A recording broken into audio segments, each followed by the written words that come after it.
السلام علیکم ورحمۃ اللہ وبرکاتہ۔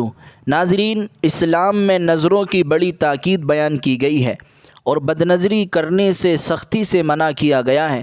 آپ اس ویڈیو میں دیکھنے والے ہیں جب ایک مسلم فٹ بالر کے سامنے سے ایک بے پردہ لڑکی گزرتی ہے۔ مسلم شیر نے کچھ ایسا کیا کہ مسلمانوں کے لیے ایک مثال بیان کر دی۔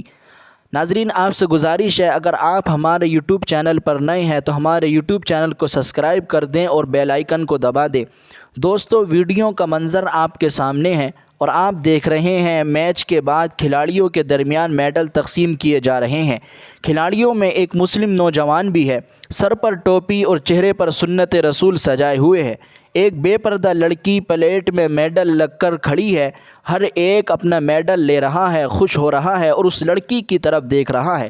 لیکن جب یہ لڑکی مسلم نوجوان کے سامنے سے گزرتی ہے تو یہ مسلم نوجوان اپنے سر پر سے ٹوپی اتار کر اپنی آنکھوں پر رکھ لیتا ہے اور اس وقت تک اپنے چہرے کو ڈھک کر رکھتا ہے جب تک کہ لڑکی یہاں سے چلی نہیں جاتی۔ ناظرین، اس ویڈیو کے متعلق آپ کی کیا رائے ہے، ہمیں کمنٹ کر کے بتلائیں، اور اگر آپ کو یہ ویڈیو اچھی لگی ہو تو لائک اور شیئر کریں۔